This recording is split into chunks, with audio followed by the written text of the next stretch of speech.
Charlie Jordan. I'm the partner in charge of Retiring Well, and joining me today is Adon Solomon, who's a partner at Cohen, Pollock, Merlin, and Turner. And Adon, thank you for joining me today, and welcome. Thank you. Appreciate you having me on over here.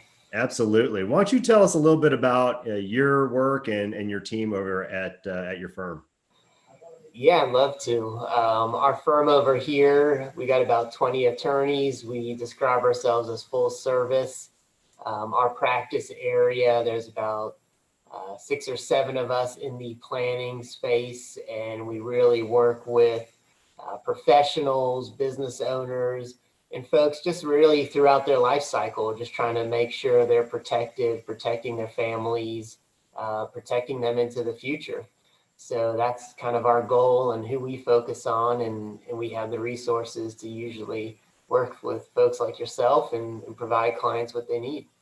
That's great. That's great. Well, I thank you for joining me today. Obviously, the last year has been interesting, and I want to talk a little bit just about your experiences in 2020 and really what we can look forward to in 2021 when it comes to planning for our estate. And at Retiring Well, there's really a main framework that we work under, and it's really three components. One is there's two sides of money. There's the technical sort of financial side, and there's also the personal side. We talk about 5 phases of retirement that you go through, going from anticipation to ultimately most people end up with being single at some point. And then we talk about the 10 elements of retirement, sort of retirement life. And a lot of those elements are really caught up in the work you do, whether it be home or family, obviously money, giving. There's a lot that you guys talk about with clients as well as what we do here. I would love to just kind of hear your experiences, going back, I guess, 53 weeks ago when we all started working from home. But I think more importantly, probably in your work, you're dealing with this mortality issue that's really just sort of thrust upon everybody. Talk a little bit about what 2020 was like for you and your team. Yeah, I mean, it certainly was an interesting year for us all, to put it politely. I think, what 2020 really taught us in our industry and with clients was the need not to procrastinate. We just don't know what life is going to throw at us. And 2020 threw everyone a major curveball.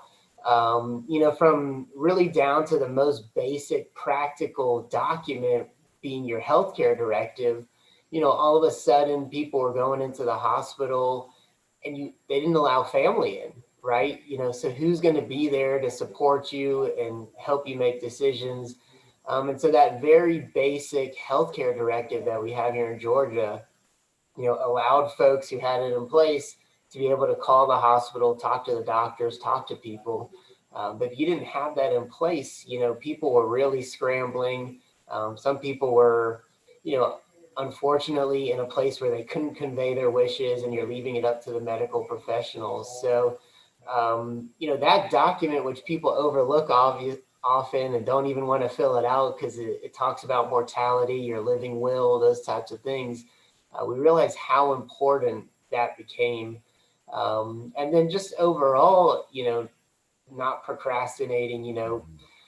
We all had stories of, unfortunately, people we knew probably where you just needed your affairs in order, whether that was incapacity planning because of what was going on, or mortality planning, where you just needed your affairs in order. We saw the importance of estate planning through the court system, where they went remote, and having your documents in place, having executors appointed was even more so, where you could file something, the courts would allow you to do a Zoom conference to get appointed. And so it just made, having your affairs in order, having your documents ready so much more important. And that's even before we got into all the craziness with the tax laws and the election, and that's Right. just a whole nother ball of wax. So, it just really taught us to be a lot more mindful in what you want to put into your documents, and also just have those basic documents ready and on hand for these unexpected circumstances. Right. Well, you sort of mentioned the tail end of 2020, and sort of the election, and in our world, in a lot of sense, tax law was a big conversation. And that's really what's on a lot of people's minds is, what is this change going to mean to me from a tax standpoint, both income tax, but now estate tax? Because we've kind of lived in a little bit of a world where for several years now, we really haven't dealt with that for a lot of people as far as the estate tax coming back into play. Talk a little bit about what your team is having conversations with clients around when it comes to this uncertainty of this big thing that's hanging out there, and how do you plan around potential tax law changes? Yeah, I mean, we're in a bit of an election hangover, as I kind of put it, from a tax law perspective. You know, we all thought after November we'd had a very clear picture. We all thought after January, after the runoff, we'd have a clear picture. And now we're in March and we still have no idea what's about to happen. We do foresee that some changes are going to take place. You know, the current administration has indicated their willingness and ideals to pay for a lot of these programs through changes to the tax code. There will be some changes on the income tax side with brackets and potentially even capital gains that we have to look out for. On the estate tax side, we've been at a place where the exemption, the amount that you can leave to your heirs tax-free, it's up to $11.7 million a person, which most people don't have to worry about.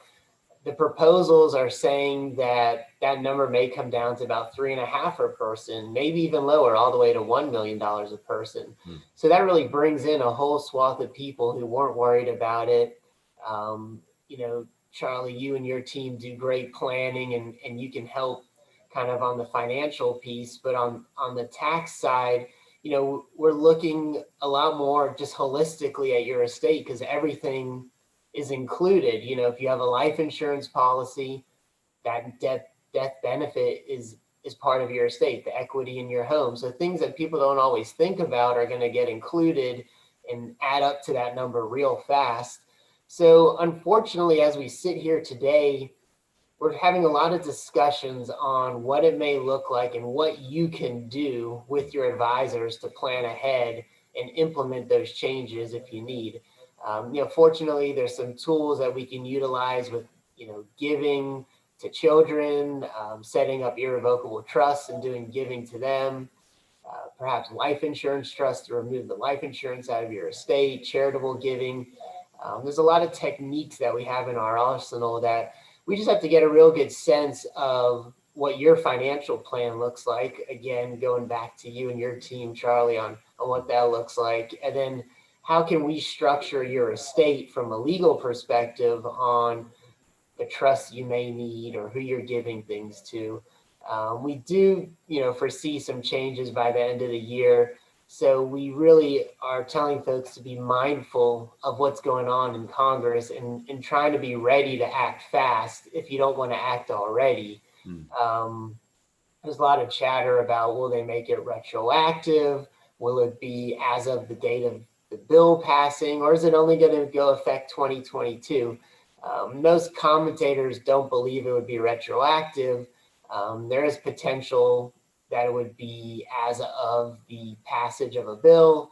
You know, there's a lot more folks now thinking it's going to be 2022. So you really just have to be ready and mindful. Sure, sure.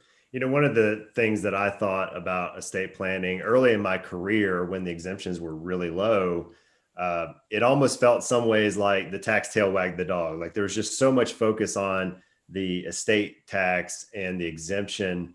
And there's a lot of irrevocable planning that was done around that. And the trend I love to see as those exemptions kind of rose is it felt like the planning from a estate planning side became more holistic. It became more focused on what do you really want to have happen? What's really important to you? And I think values are always part of the conversation, but that tax piece was such a huge component of the strategy. And do you see that shifting back, or you know, do you guys talk in your team about how do we maintain that focus on values and what you really want to accomplish versus just so much focus on the tax structure?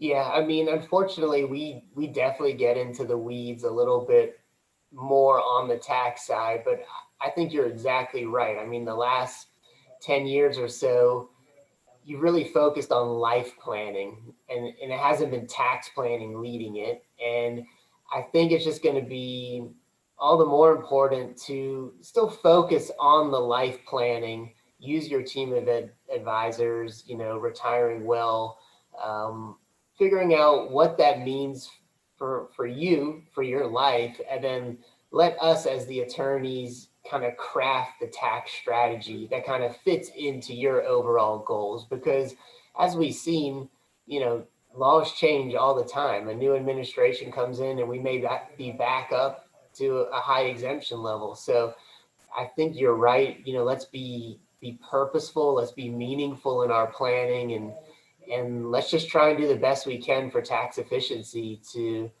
try and save, on taxes. And I will say the end of last year, we did see a lot of people making very hasty decisions on tax planning. They wanted to go ahead, utilize their entire exemption amount if they had it in December, make sure everything was put through by the end of last year. And it didn't allow for those meaningful conversations. So I think right now we're in a period where we have time, we can think about it, we kind of have a sense of where things are going, and we can craft a nice plan around it.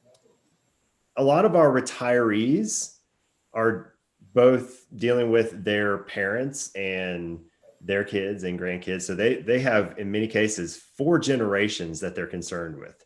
The one ahead of them, their own, and the 2 behind them. How would you sort of advise folks that are in their late 50s to early 70s who kind of have this multi-generational piece going on? How do you advise people in this kind of conversation for 2021 when you have multiple parties, multiple generations that you're sort of in some ways responsible for? Yeah, it's a great thought, and definitely seeing a lot more of that these days. I think, again, it just kind of goes back to being very mindful, not procrastinating.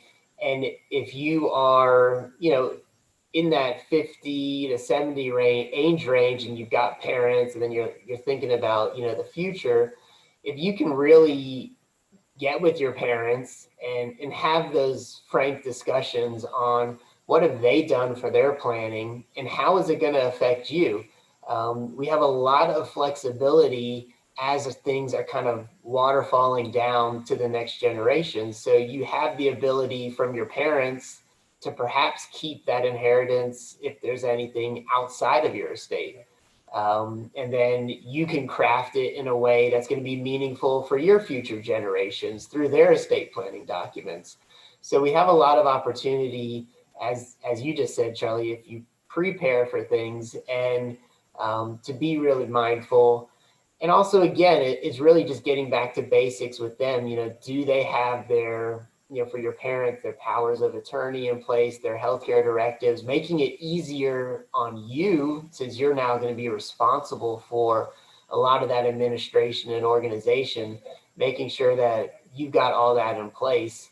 And then just kind of just going back to, holistically from a financial plan, you're now looking holistically from a family plan, essentially, and trying to be mindful that way. A lot of our clients are charitably inclined. It's a big part of their value set and part of how they want to use their wealth.